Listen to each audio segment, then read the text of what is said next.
everyone, Alec Eldred, the SideQuest Gamer here, and welcome to the first part of my Zelda Marathon, where I'll be taking a look at the first, third, fifth, and sixth installments of the Zelda series. I already reviewed Zelda 2, and I may revisit that in the future, but that's not the focus of this review. Today we'll be looking at Zelda 1 for the NES and ask ourselves, does it still hold up, or has it not aged that well? I'll be taking a look at the positives and the negatives of this game, and I have quite a bit to say about this game.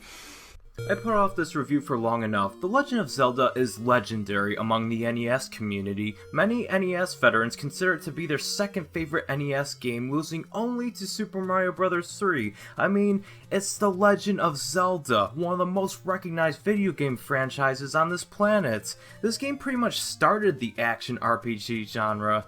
When you start the game, you hear an eerie chiptune that simply tells you you're getting into something epic. There's a text scroll giving you a brief synopsis of what happened in this game's world, instead of just hoping you have the manual and read the story from there. Not many games did this back then. Of course, after the story, it shows off all the in-game items and then reminds you to read the manual for more details on how to use the items.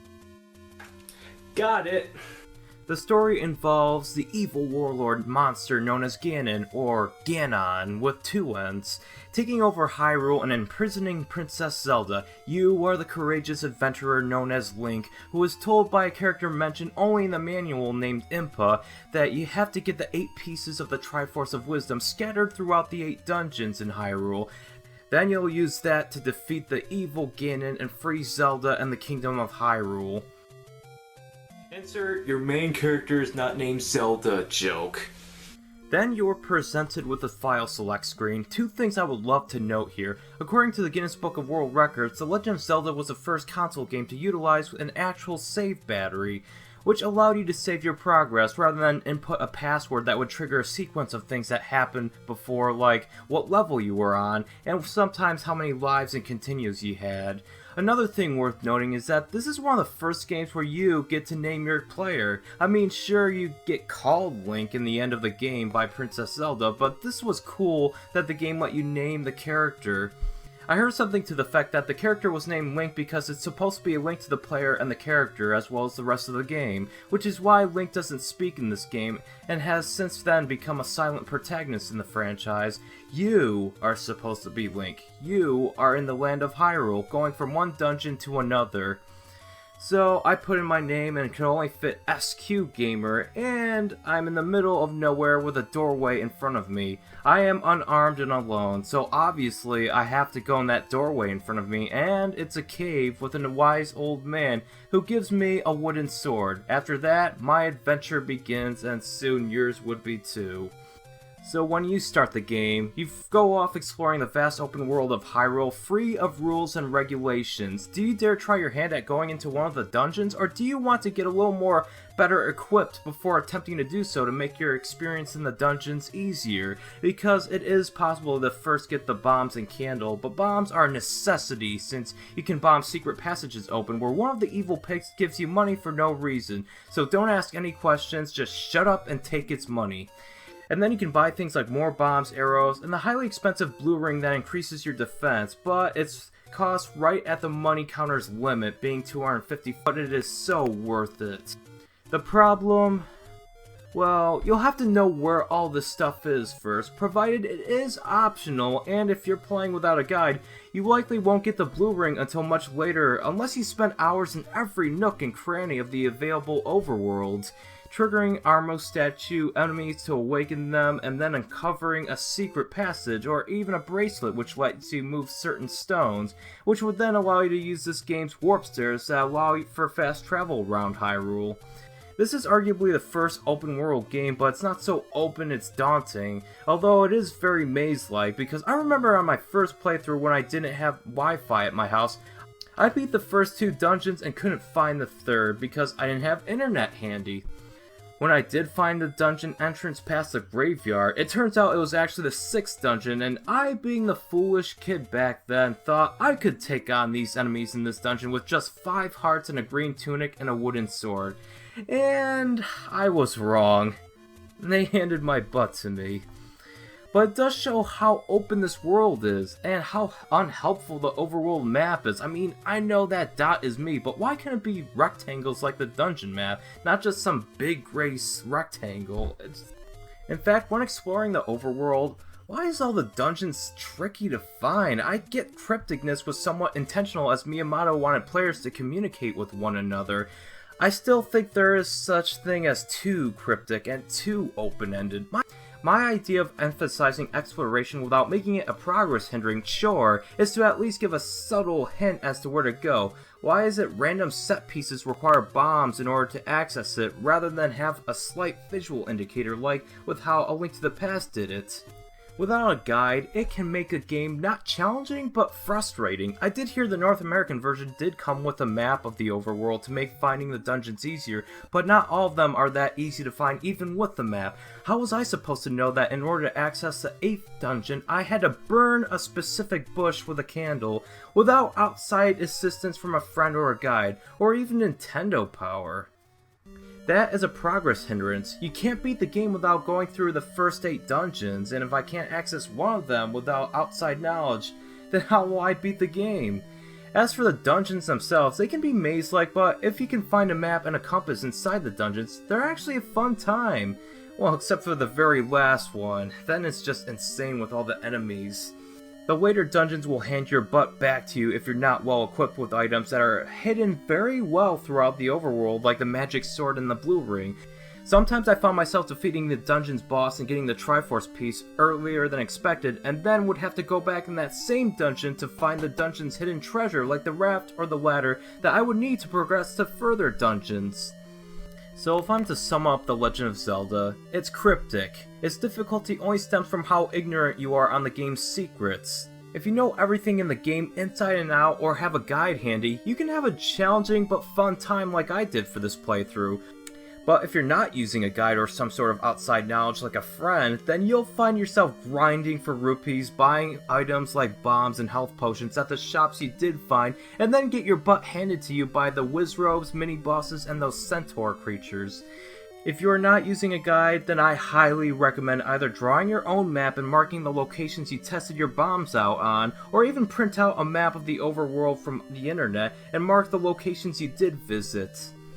This can be fun if you're a traditionalist, and I know people who love the cryptic design as it feels more interactive to them, making the game feel more like an experience than a video game, but I know people who find cryptic design to be infuriating. I am kind of in the middle of this, where I don't mind secrets if there is some subtle hint or indicator as to how to find them, like a visual cue or even a tidbit of information. The wise men you did find in the dungeons do give you those subtle hints, but sometimes they're not very helpful.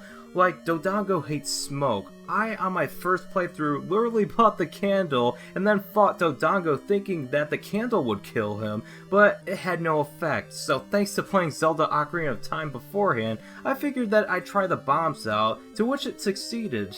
I'm not trying to nitpick little things to complain about just to ruin your childhood, and I don't think this game is unplayable. There are many things this game does succeed in, even to this day. I love the music, especially the iconic overworld theme. The dungeon theme is rather eerie, but it does convey the sense of the unknown terror that these dungeons will have. And who doesn't like the ending theme? Well, if you got that far.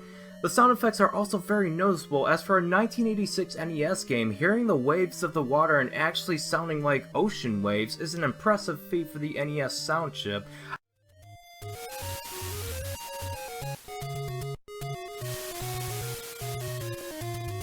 I would imagine it sounds even better on the Famicom due to the additional sound channels. And the graphics are very pixelated, but oddly charming, like the original Super Mario Bros. And Kid Icarus and Metroid. The graphical style is just so iconic, probably due to the callbacks to those games in later titles. I think it's the colorization that brings the characters and worlds to life. It's a style that they can call their own that we'll never really get again. It's as if they designed these characters based on this new art style and not just because of the NES's limitations. Perhaps that's another reason why The Legend of Zelda is special to many gamers' eyes. The Legend of Zelda was inspired from Miyamoto's childhood experiences of wandering around the woods, into caves, and even coming across a lake. And I can see that replicated in this game. He even said that he wanted to recreate the sense of wonder he felt when exploring those areas by building this game's world that players can explore in. I think this game does succeed in what it tried to do, and I really had a fun time with this simple yet intuitive adventure, but when getting a taste of games like A Link to the Past and Link's Awakening, I felt that they pulled off what Miyamoto tried to do with this game a lot better in those games than in this game. A Link to the Past and A Link's Awakening had its secrets that were tricky to find, but they were not impossible due to a first player's lack of knowledge on the games. They were also more linear, but they did have some non-linear aspects with side quests, so it felt like exploring a vast open world. Bombing a random wall and hoping for the best is not my personal idea of emphasizing exploration. I'm also not really a fan of how Link controls in this game. I mean, he doesn't control badly, but sometimes when fighting an army of blue dark nuts, Link kind of controls stiffly. I can't always attack in the direction I want, making the game more difficult. I can't easily dodge an incoming attack, making the game even more difficult. It's not that I just need to get used to the controls, because I spent over 20 hours on my life with multiple playthroughs, so I am used to this game's controls. But when you compare this game's controls to how Link controls in Link's Awakening and the Oracle games, you will notice a significant improvement with combat and movement, and those are also 8-bit installments in the Zelda series. So overall, The Legend of Zelda is kind of archaic, but it's still pretty fun. I don't recommend it to everyone, but if you want an NES game that's just fun to play through, you can't really go wrong with The Legend of Zelda. I would personally give it a 78 out of 100. It's decent for the most part, and I still slightly prefer the first Zelda over the second, because while Zelda 2 was more streamlined in its method of progression, the dungeons in that game were not my cup of tea. And I also was not a fan of the grinding. I'd rather get past the cryptic design choices in Zelda 1, because then I will know the secrets forever, rather than deal with sporadic enemy placement in Zelda 2's dungeons that can only be bypassed easily by grinding in the overworlds. If you enjoy this game, feel what you feel and don't get angry that someone like me just prefers something else. Star Tropics to me took the best parts of the first Zelda, being the dungeons, and made it less cryptic. Yet I still felt like I was embarking on an incredible adventure. And for those who played Zelda 1, I'm glad you can enjoy it for what it is, but this review isn't meant for you, but more for someone who has never played this game before. It does have some sentimental value to me, as I binge played this game with the Game Boy Advance Classic NES series report to death, and it is my preferred way of playing this game. It's also my 4th Zelda game that I've played, so it's not like I have no nostalgia for this game.